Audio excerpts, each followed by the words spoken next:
good afternoon, and welcome to another installment of In the Bottle with me, Angelica. I do hope that you're having a fantastic day and a fantastic week, and hopefully today you're going to learn something very special. I do firstly want to acknowledge the people here at Studio 24/7 for having me here and for making me look so amazing in this room. Like, you guys are awesome, thank you.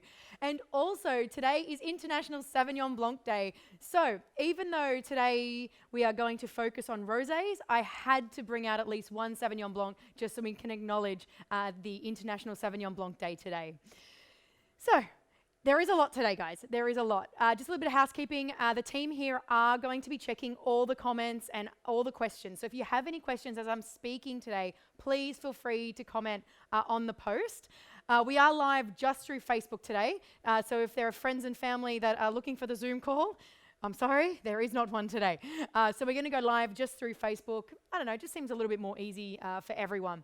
So hopefully you have a little bit of a wine glass with you and you are ready to try some wine. Are you ready to try some wine? Because I am. It's definitely that time of the afternoon. Now, as I mentioned, it is International Sauvignon Blanc Day. Yes, there is a thing. So of course we couldn't have a virtual wine tasting today without a Sauvignon Blanc.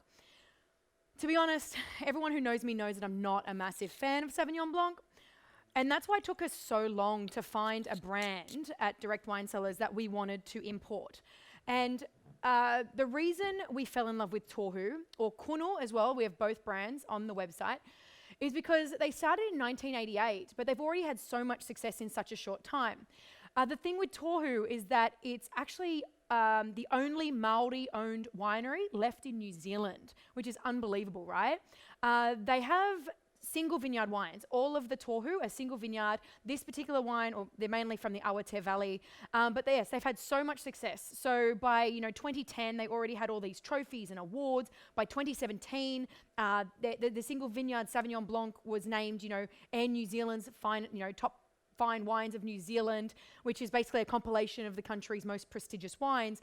And in 2018, it was actually chosen to be served at a dinner for Barack Obama. And why I love them as well is it's all about conserving the land, lifting up the Maori community, and it's just an awesome company to be associated with. So let's have a look. So this is the Tohu Migui Reserve Sauvignon Blanc. We love this wine for a couple of reasons. One, it's part of our Kaumatua range, which is Maori. Kaumatua is Maori for the elders, it's the elders of the region. So this is obviously named after the Migui, so one of the elders. So what I love is that it's obviously based on a single plot of land, a very small plot of land in the Awatere Valley. The grapes are, how can I explain it? So they're hand harvested at night, so to keep the acidity there. Then we'll put it into a barrel with lees contact. So what are lees? That's that yeast character, the yeast that goes in and it eats the fruit. They leave it on lees. So it's barrel-aged Sauvignon Blanc. Love it. Oh gosh, when you smell Sauvignon Blanc, you're expecting, you're expecting passion fruit and capsicum and tomato bush. This doesn't do that. Oh, on the nose, it's grapefruits and buttery, and it's just the highest quality of grapes, selected for this harvest. Oh, but you also, there's so much fruit on the nose. It does not smell like Sauvignon Blanc. I always serve this wine to people when, people say, I don't really like Sauvignon Blanc. I serve them this because it really, really shocks them. So lots of beautiful fruit, lots of that buttery notes coming through. Let's have a little whirly whirl, shall we?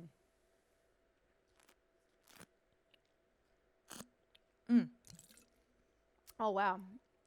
So if anyone's ever tried Sancerre from France, Sancerre is what this wine is like. It's that really rich, creamy. The lees really brings back all the lees brings back all those really acidic notes that you normally get in a Sauvignon Blanc. So it's just a really full-bodied, rich, like it would go so well with different foods. Wow, it's just such a delicious wine. What is the 12.5% alcohol as well? It's like so light, so easy to drink. Okay, that is delicious. Guys, if you haven't tried this Kaumatua range of the Tohu, you need to jump on it. All right, sorry, this is delicious. All right, that is delicious. So happy Sauvignon Blanc Day, International Sauvignon Blanc Day to everyone. You need to try this wine. It's got more of those fruit characters, more citrus characters, more grapefruity. It's definitely a lot more creamy and yeasty. Definitely better with food. So definitely jump on that. Highly recommend. Highly recommend. But now, I'm ready and I'm excited to start our Rosé masterclass. So excited. What I will do is ask if there are any questions before we go on to Rosé. And just so I know which wine to go, can I just have this? I have like, for everyone at home, I have like a list of wines and it just needs to scroll up a bit so I know which one to start with, if that's all right. Can I get the team just to scroll up a little bit so I can see what wine to start with for our rosé? That would be awesome. Okay. Just a little bit more because I can't see the rosé yet. Scroll up for me. Scroll up, please, please, please. Keep going. That's all right. Sorry to everyone at home. We're just having a bit of a technical issue. I can't see which rosé I'm about to start with. You know what? We're just going to make it up. Okay. So, we might as well start with the rosé I want to start with. Okay. Champagne Henri Abelais. Now, the reason we wanted to do a champagne masterclass today was because I feel like a rosé masterclass today. Let me get my stuff together. Why I want to do a rosé masterclass today is because I feel like rosé is a really underrated wine. I really feel that there's a lot of misconceptions around rosé as well. So I wanted to do something, one, to educate people on how rosé is made and why it's so special and why it's so important. And also just show that any grape can make rosé. You can do, like, rosé doesn't have to just be a back porch wine. You can drink it anytime, anywhere, with any kind of food. So that's why I really wanted to do this today. So when I was looking at rosés, I wanted to do stuff that was really different. I wanted to start with a champagne. So Champagne Henri Abelais, we're going to be talking about firstly in the wines that we're doing, we're going to be talking about the maceration method. So to the French winemakers, they think that the maceration method is the only method for champagne. Sorry, I keep saying champagne, for rosé.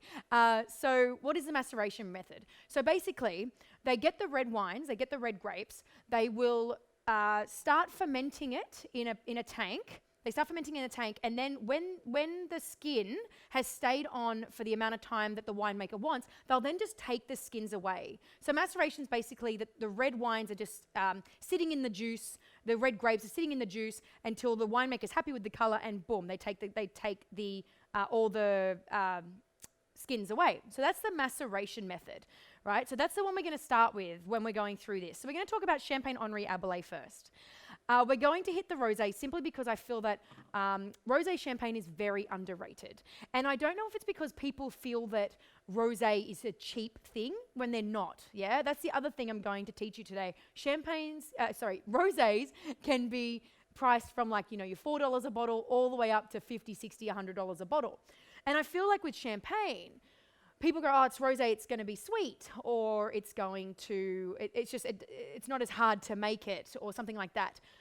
Guys, it actually is a lot harder to make a rosé champagne than any other champagne, which is why it gains such a bigger price point. And I do find that they are underrated. So this champagne is 40% Pinot Noir, 30% Chardonnay, and 30% Meunier. It's from all the best crus in Champagne. And what I love about Henri Abelais, not only is it the third oldest champagne house of Reims, all their non-vintages spend 3 years on lees. So you're getting this toasty cinnamon, honey flavors come through. Now with this one, and what I love is this beautiful salmon, this luminous color that comes through. It's pink, but it's like this salmon pink.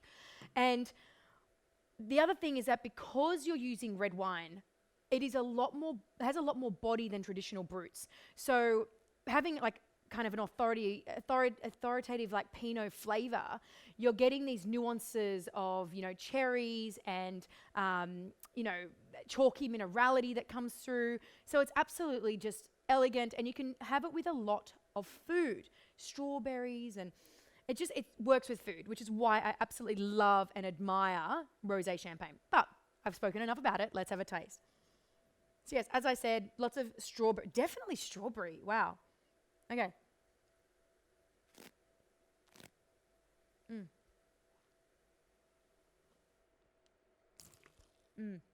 The bubbles are so fine, like absolutely beautiful. And while they've got that shot, how cute is this? Guys, you got to show that shot again. How cute is the cork?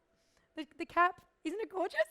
That's also why I love champagne, because you get to collect the caps. Does anyone else collect the caps? Let me know, it's great. But that's Champagne Abelais.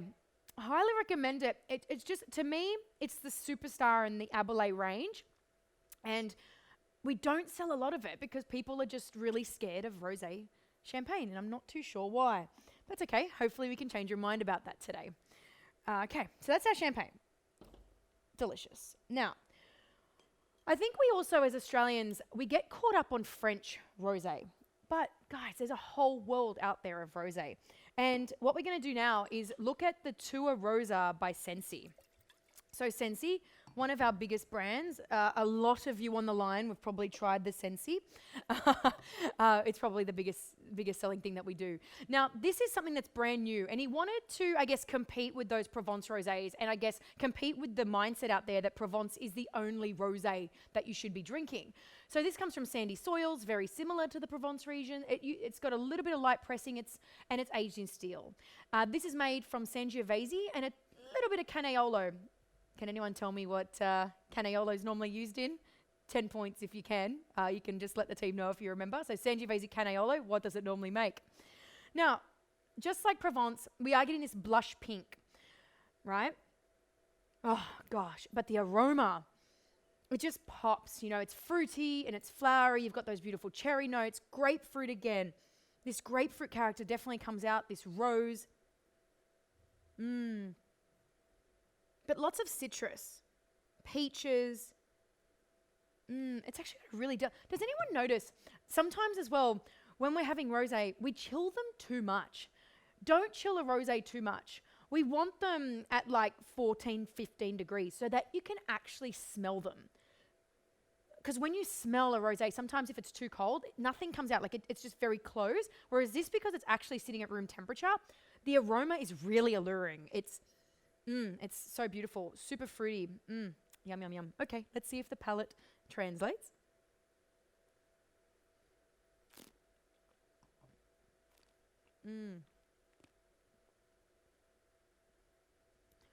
Yeah, some of them we don't swallow. Some of them we don't spit, sorry. I get very excited when I try a rosé that's really different. Wow, fresh, acidic. Everyone remembers from my previous episodes, acidity is that thing where when you drink it and you tip your head forward, you feel like you need to drool. That acidity is there, but it's delicate and it's super rich for something that's aged in a tank. It's got a lot of beautiful creamy notes that come through on the palate. But definitely peaches, plum, cherries.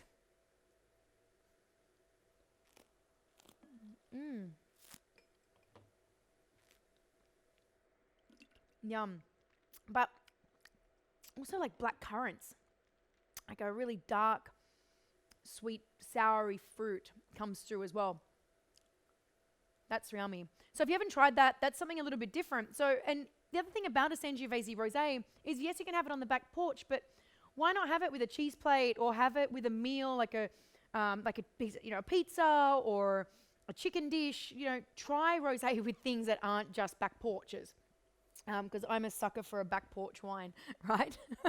Now, and obviously I wasn't going to do a rosé tasting today without having a look at a couple of French wines.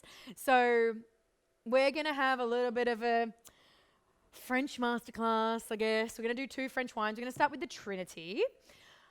Why? Because it's Côte de Provence, and I'm sure everyone out there is going to want to try Côte de Provence or want me to try Côte de Provence. Now, what's the difference? Côte de Provence, I find, is a lot more acidic. A lot of people find them not as interesting sometimes. I don't want to say that, but they aren't all the same. I want you to watch next time you're buying a Provence Rosé, and I am actually imploring you to please check the label. If it says on the label Vin de Provence or Vin de Provence, that is not a Côte de Provence Rosé. There are many appellations within Provence. Vin de Provence does not exist. Vin de Provence is essentially saying Southeast Australia, right? There's no real AOC. When you're looking at a Provence Rosé, please look for AOC Provence, Côte de Provence. You'll see Coteau de Provence. There are many appellations. This one is actually from the Saint-Victoire Mountain, and I think it's called the Trinity because this is where, if you're into art, this is where Matisse, Cézanne and Van Gogh are actually from, which is pretty cool. It's 300 meters above sea level, clay, chalky soil. It's made from Grenache, Syrah and Cinsault, so very typical Provence Rosé. It's very important to know, Provence is the largest AOC of France. It makes about 75%. 75% of the wine production is of that AOC, right? 89% of that is rosé, and it's super diverse. So make sure you are checking your labels.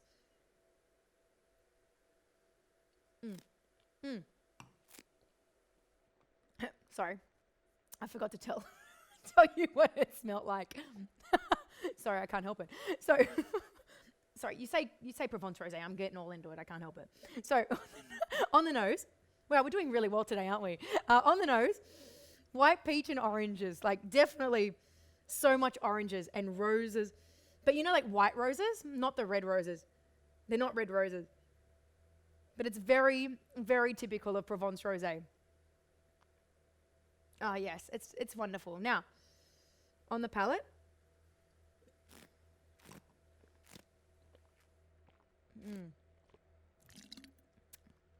Oh, so fresh and it's so soft, Light cheese, lemon. It's buttery, but the acid, what I actually love about this one is normally when I have Provence Rosé, I find it's all acid. I find that there's nothing quite interesting about them. But I tried this one, and it might be because it's from the Saint-Victoire, not sure. But it is buttery. It softens that acid. So I would say that the Tour Rosa actually had more acid than this one. But there's an elegance and here's the acid. Wow, that's amazing. What was that, a minute later? Crazy. There's a delicateness to this, and it's very typical of Provence. Beautiful. But that is amazing. So yeah, Côte de Provence, it's the largest AOC of France. It's the biggest producer of wine. 89%, as I said, is made of rosé. And please, as I said, please check your labels. If it says Vin de Provence, if you are buying Provence rosé under $20, that is a problem. Okay? I'm imploring you not to. There's a lot of influences at work within Provence. You've got different climates, you've got different altitudes, you've got different soils, you've got rainfall. It's so varied that there's almost actually a difference of 60 days between start of harvest and the end of harvest. And you've got, southern coastal areas, you've got the inland counterparts. But yeah, there are 4 sub-regions of the Côte de Provence, and Saint-Victoire is one of them. So yeah, it's pretty cool because of the fact that Cézanne, I love that it's called Trinity, I don't know why it's called Trinity, but I'm assuming it's the art. Cézanne, Matisse, Van Gogh. It's pretty cool, hey? But this area as well is famous for limestone soil, and it's quite sheltered in this vineyard. So it's delicious. It's quite mineral. It's lovely. But people get stuck on Provence, right? Hey, there are other French rosés. This is one of my favorite rosés. You'll notice I'm not bringing out the Petula today. It's only because we've done Petula on a number of occasions on these live wine tastings. So I wanted to try something a little bit different. This is Les Arts.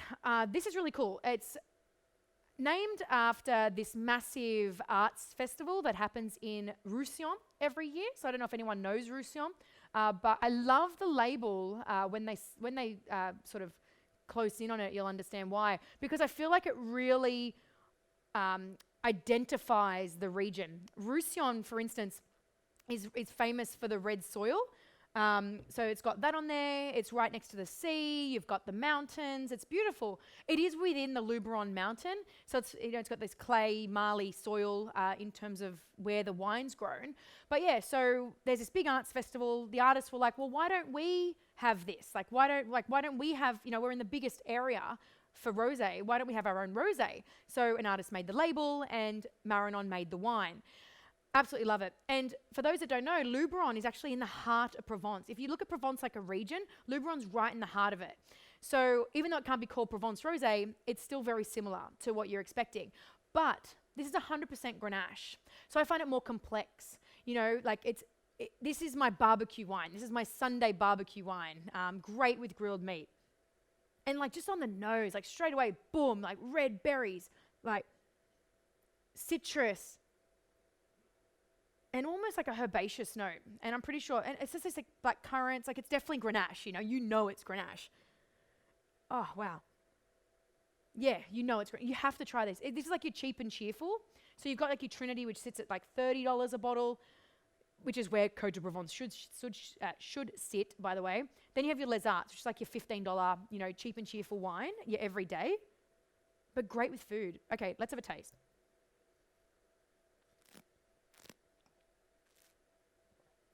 I just realized I've damaged that label. But if you look at that, yeah, you've got the red from the Roussillon Mountain, you've got the green from the Luberon Mountain, you've got the blue from the ocean, you've got the French flag in her face. Isn't it beautiful? I love this wine. I have damaged the label a little bit, I'm sorry. But yeah, on the palate, exactly what I'd expect from a Grenache. Lots of purple fruit, this really tight red berries and purple berries. It's soft, it's fresh, it's just complex. For a cheap and cheerful wine, sometimes I say everyone gets obsessed with Provence, or Côte de Provence, to be specific. There's wines like this as well that are absolutely delicious. So, jump on that. And Maranon, the biggest cooperative in the Southern Rhone as well. So what I love about the cooperative is that they have 1,200 vignerons and winemakers within their cooperative. So they ensure that, everyone's getting paid the right price for their fruit. Everyone's, there's a level of ethical, there's an ethical element to Maranon that I really, really like. Okay, that's exciting. I get really excited. I really, really love rosé. Does anyone else love rosé? There's any questions about my French stuff? Because I'm moving on from French now. Is there any questions about France? En français? Le vin de rosé? No? Okay. All right. Let's move on to another fantastic food wine. And I know I'm running through these really quick. It's because we have 8 of them, guys. I don't want to have you sitting here all night. So we're going to move to a new world. So surprise, surprise, we can have New World wines as well. Because remember, rosé can be made from any grape, right? Any grape. We are still macerating at this point. We have not moved on to a different style of making rosé. When we do, I will let you know. But let's talk about Andeluna, the 1300 rosé, Malbec rosé. Has anyone tried a Malbec rosé before? Right? I might as well tell you why I love Andeluna. First things first, it's the name. Andy, a combination of mountain, soil, water, altitude, a man's knowledge. Luna, a place of inspiration and magic. The moon, indispensable ingredients for the creation of great wine. That's their kind of motto. I love it. It's really awesome. When we first imported this wine, it was this really deep red color, right? There's this misconception in Australia that the color, the deeper the color, the sweeter the wine. I'm going to break that for you. That does not matter. If you have a grape like Grenache or Malbec or Cabernet, for instance, those grapes, the skins on those will pigment the juice lots faster than, say, a Sangiovese or a Pinot Noir, right? So if you leave the skin to macerate for, say, 4 or 6 hours, it's going to become a deep color. So when we first got this Malbec in, it was this deep red, and my goodness, it did not work. Everyone freaked out that it was going to be a sweet Malbec, like a sweet rosé, but it wasn't. It is when we first had it, it was like this herbaceous, big, rich Malbec tasting thing that simply just was rosé, you know? So over the years with Andaluna, they've started pulling back to become more of that Provence color. Surprise, surprise, it's now selling really, really well. So now you'll see it's this pale salmon. To me, that's frustrating because I feel that it doesn't represent the grape as much as I would love it to. You know, I feel like they're trying to become something else. But it is what it is, right? So we have to embrace it. This is the vintage and it's selling and the label's beautiful. So, you know, let's embrace it, I guess. So let's have a look. Wow, and wow. Okay, so aroma. Cherries. Cherries. It's floral and it's herbaceous. Like I was mentioning, even when the color was darker, it was herbaceous. When I say herbaceous, it's like this dried herbs coming through, but it's very fresh. It's very Provence, actually, the way they've done this. To be honest, this is the first time I'm trying this, which is really cool.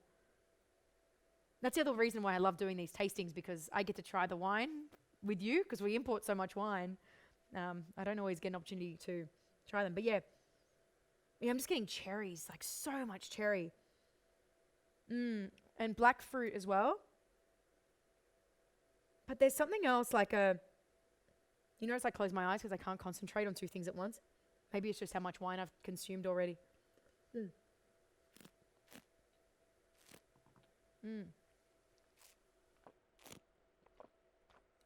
Wow.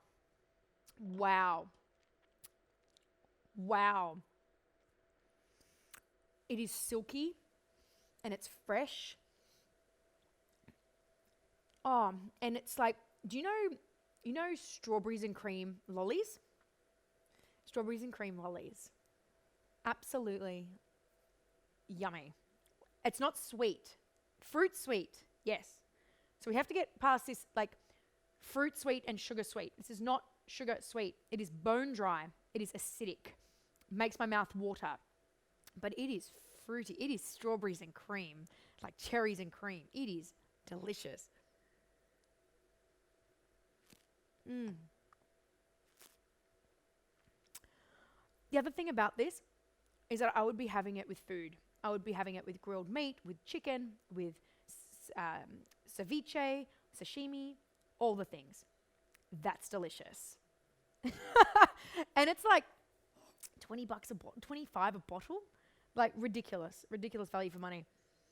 I just find like sometimes I think we look at rosé like it's something you just drink on a back porch with friends, have it really chilled. When people realize that rosés are so versatile, I really feel like we're going to start drinking rosé properly in Australia. We really will. That is so yummy. You have to try that one. I actually think Nathaniel is posting the links to all these wines underneath as well, so you can feel free to read more about them and understand them a little bit more. And I think the other thing about rosé and a misconception about them is that they can't age, that you're just meant to drink them now. So what I want to do is go through a couple of wines that you should age, right? Or that get better with age, or aren't going to get worse with age, yeah?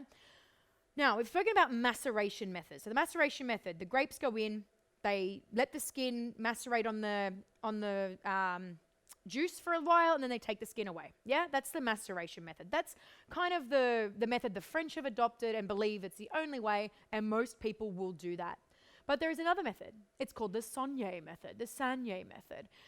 This is the Painted Wolf Wine Den Pinotage Rosé, and you'll see the color is a lot darker. This is from South Africa actually, and this is made in the Sanier method. So what's Sanier? I hear you asking. Sanier is when they are starting to, they start fermenting the grapes as if it's going to become a red wine. And then, 2 to 4 hours later, or 6 hours in this case, roughly, they will bleed some of that juice into another vat just for rosé, yeah? So they're making a red wine. 6 hours into the process, they will bleed some of that juice out, so it's already stained pink, and start fermenting a rosé. So it's a lot harder, it's a lot more expensive and costly to do that, and it's also touch and go. So it doesn't happen as much. I'm starting to see a lot more. So there's a bunch of Australian wineries doing Saunier method. I love Saunier method. The reason people do it is because they want to get that more complex red wine character in the rosé wine. Okay, so that's the idea. And the wine can age. Okay, so let's have a look. This is a pinotage rosé. If no one knows what pinotage is, I try and say it with a South African accent, but it doesn't happen. Pinotage is a crossing, hybrid crossing. It's a crossing of Pinot Noir and Cinsault. So essentially, when the French went to South Africa to start planting it, they planted Pinot Noir and Cinsault. They accidentally made out and made a baby called Pinotage. So it's only really found in South Africa, and it is a South African grape. And I love it. I find them dirty, earthy, like crazy. I love it. So this one, the grapes are hand harvested, put into small baskets. They're then taken to a cellar. They're destalked. They're gently crushed, they cool them down, and then they leave them on skins for 6 hours. They then do the saignée method. And let's have a look at how it smells. But you'll see it's darker. You'll definitely see. That's what saignée does. Oh, it's very bright, very strawberries. But tart berries. It's also mineral, very mineral. You know those berries is like a green stem, and they're like little tight red berries? Gooseberry? Something like that. That's what it is. It's like this really tight sour berry smell, but very mineral on the nose as well. Okay, let's have a look.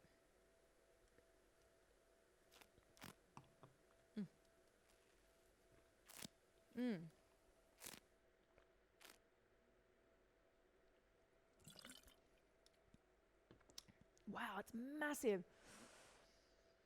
Yeah, so all the characters that I mentioned on the nose, definitely there, but lots of acidity, as you can tell. But also it's very fresh, and it lingers, and it's meaty. There's this meatiness.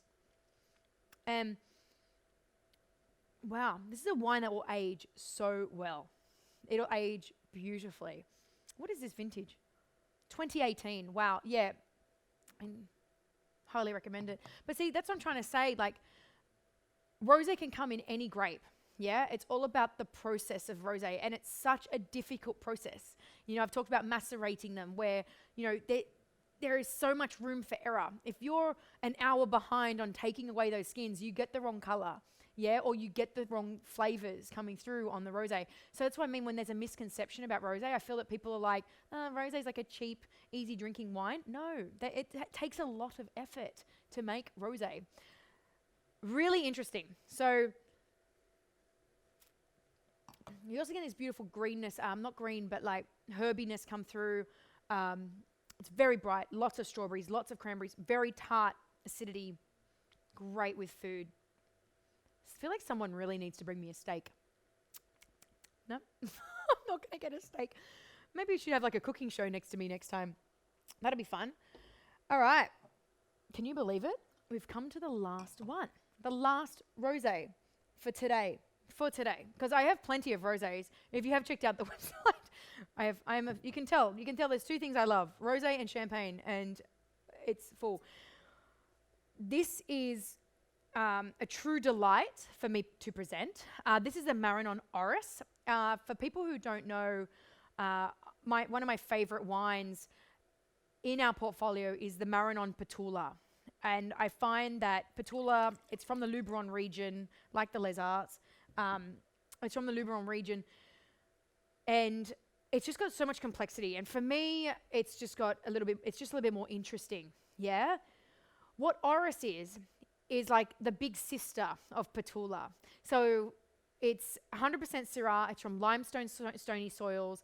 But the difference between this and Petula is that this has 12 months of maturation in new oak barrels. Yeah, barrel aged rosé. Where are my Chardonnay drinkers in the house? Where are my big buttery Chardonnay drinkers? Because if you're a big buttery Chardonnay drinker and you don't think you like rosé, you need to jump on Maranon's Oris, because this is like your entry. This is your entry to rosé, that's for sure. Let's have a look why.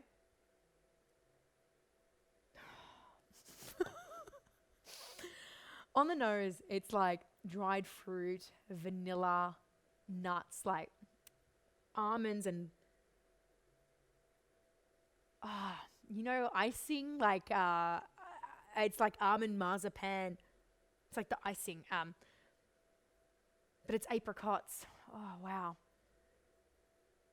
I wish this had smell-o-vision right now, because this is one of the most delicious smells. It's like the candied fruit that you put in a hot cross bun. So good. So good. Having a moment. It's definitely like that candied fruit in a hot cross bun. That is what this smells like, a hot cross bun. That is what this smells like. It's awesome. But fresher, obviously. Like it's not sweet. Like it's not sugary sweet. Yeah? Okay, let's see how it goes on the palate.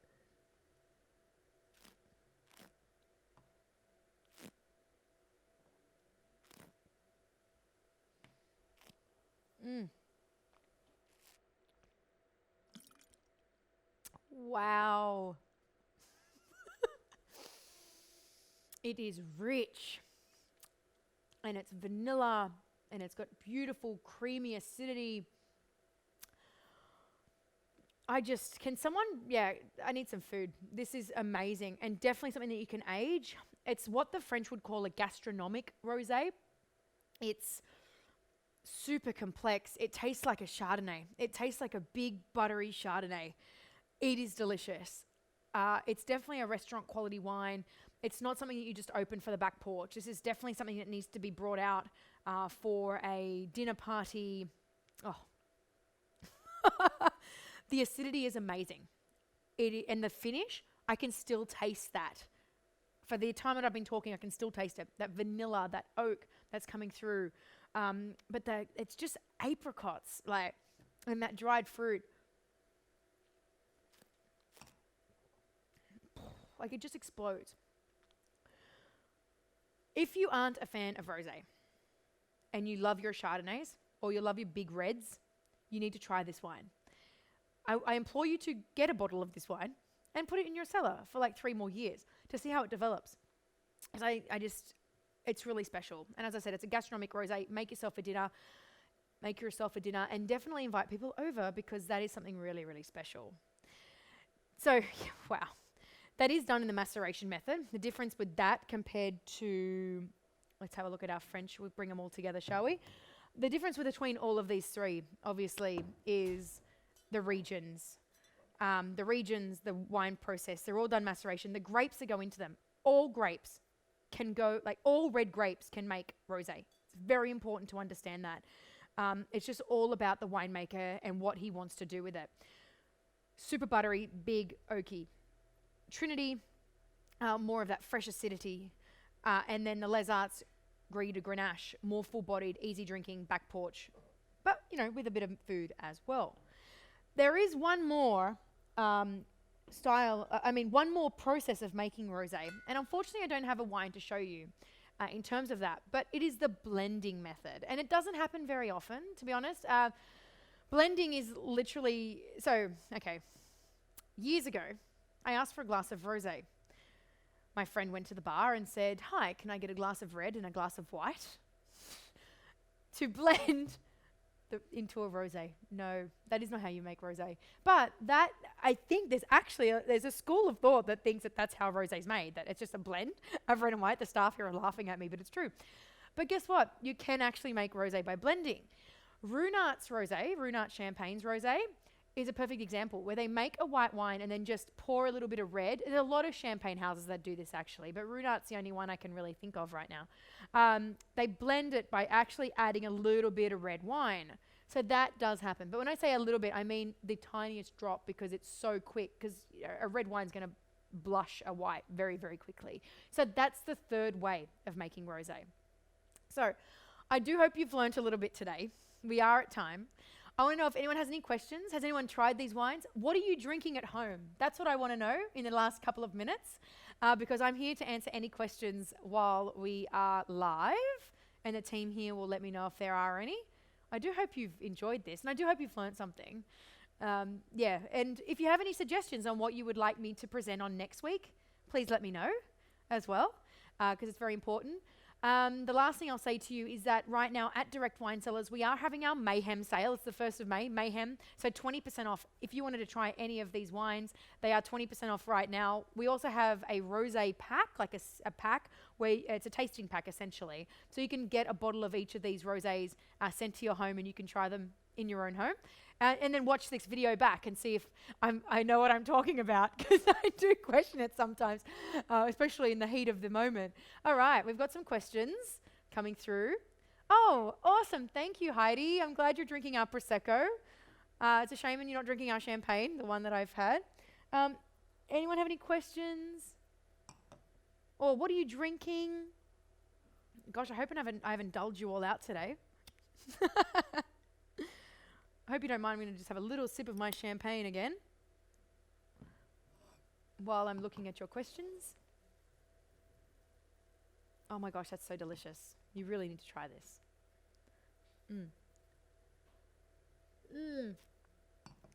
Grazie mille, Massimo. Massimo Sensi's on the line today. I'm so happy he could be here to... Massimo, thank you for Tua Rosa.